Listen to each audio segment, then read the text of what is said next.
Bonjour à vous mesdames et messieurs et bienvenue à cette nouvelle édition de la revue de la presse camerounaise. Nous commençons ce matin avec la nouvelle expression qui parle de voyage-retour et nous renseigne qu'Anissé Kane revient dans la ville de Douala. La dépouille du président national du Manidem arrive dans sa ville ce mardi 3 mars 2026. Un communiqué du directeur de la communication de son parti politique rendu public le 2 mars 2026 informe que c'est plutôt à travers un avion que ces restes retourneront dans la capitale économique. Nous poursuivons avec le quotidien Mutation qui parle cependant de seconde mort pour les chercheurs brûlés vifs. Un an après la tragédie de Soulé des Rois, les corps de Frédéric Nomsi, Bienvenue Bello et leur guide Oumarou Kabalaï sont toujours à la morgue. Le syndicat national des chercheurs exprime son indignation ce matin à la page 5 du journal. Nous avons également le quotidien régional d'information du Nord Cameroun et du Sahel qui nous conduit à Soulé des Rois en nous présentant une fois de plus le drame de Balda un an après. Le quotidien à capitaux public Cameroun Tribune pour sa part ce matin parle plutôt de la participation en politique. Handicapés alors s'interroge ce matin le journal. Après les jeunes et les femmes, Cameroun Tribune braque les projecteurs sur cette catégorie sociale à laquelle les pouvoirs publics s'évertuent à accorder plus d'attention parce que considérés comme vulnérables et sous-représentés tant au sein des partis politiques que des fonctions électives. Pour certains, la faute est à un dispositif légal jugé un peu évasif sur la question. Pour d'autres, la responsabilité incombe aussi aux principaux concernés qui manquent souvent d'assurance et d'engagement militant. Le focus de Cameroun Tribune sur la question ce matin est à retrouver des pages 5 à 7. Le Messager demande de remettre à César ce qui est à César s'agissant du litige au Golf Club de Yaoundé. Alors qu'elle vient de se voir rétrocéder 9,5 hectares de son patrimoine foncier, la collectivité Amba Bisogo doit désormais faire face à des accusations selon lesquelles les 62 hectares du complexe du golf seraient encore la propriété exclusive du Golf Club. C'est une information à retrouver ce matin à la page 2. Dans l'affaire Penka-Michel, la justice joue à cache-cache et puis Kribi Port Industrial Zone, futur moteur de la CEMAC. Le quotidien Vert Émergence s'interroge, est-ce que les Camerounais sont piégés dans la guerre au Moyen et au Proche-Orient? Ce que fait le gouvernement pour les nationaux nous est présenté ce matin à la page 5. En petite une, on parle également du Soudan. Entre reprise institutionnelle et intensification des combats, Stage de Lyon, Pagou dévoile sa liste des locaux.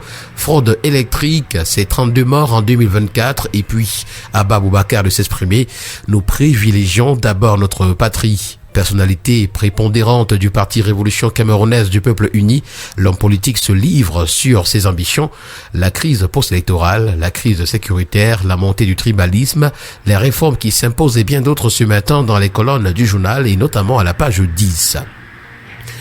Ce matin, le bi-hebdomadaire Le Point s'interroge au sujet de la gouvernance, de l'efficacité du nouveau septennat de Biya. Quelle femme! À quelques jours de la célébration de la 41e édition de la journée internationale dédiée aux femmes, le bilan des secteurs stratégiques confiés à beaucoup d'entre elles est cinglant.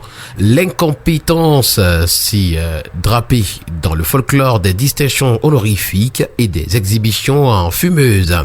Nous continuons ce jour avec le premier quotidien économique de la zone CEMAC, l'économie qui parle de la BVMAC. C'est BGF E-Holding Corporation qui boucle son introduction en bourse et le groupe devient ainsi la première multinationale à être cotée à la bourse des valeurs mobilières de l'Afrique centrale. Tous les détails de l'opération sont à retrouver ce matin dans les colonnes du journal Économie.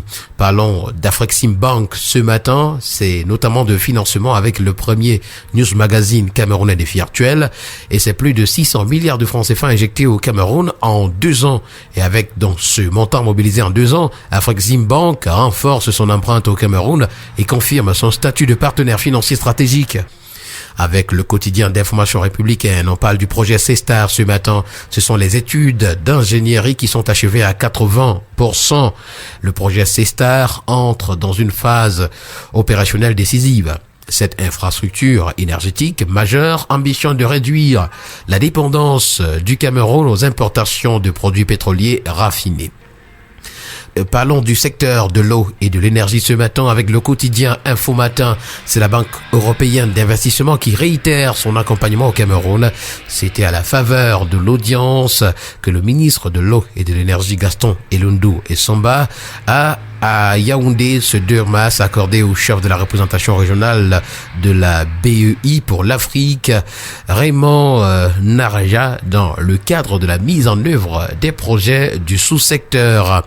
Le quotidien L'étudiant ce matin parle du trafic de drogue en ligne. C'est une connexion mortelle qui nous a présenté ce matin à la grande une et invisible mais redoutablement efficace. Le trafic de drogue a changé de terrain, nous renseigne le journal. Parlant de signature de l'accord SAR ce matin avec le bi-hebdomadaire Génération Libre, c'est le Cameroun et le Nigeria qui sont désormais main dans la main pour sécuriser leur espace aérien. Et nous allons terminer avec le quotidien L'Info à chaud qui parle de l'appel à contribution pour l'organisation des obsèques du défunt président du Manidem, Anissé Ikane. C'est une opération coup de cœur lancée donc par le parti politique à retrouver ce matin à la page 12 du journal. Et puis de sa charge d'adjoint au responsable du comité d'organisation des obsèques de son camarade et défunt président du Manidem, Anissé Ikane, Jean-Baptiste Ketchatin démissionne. Voilà qui a permis, mesdames et messieurs, de mettre un terme à cette sortie de la revue de la presse camerounaise. Merci à vous et au plaisir de vous retrouver demain pour une autre édition. Agréable journée à tous.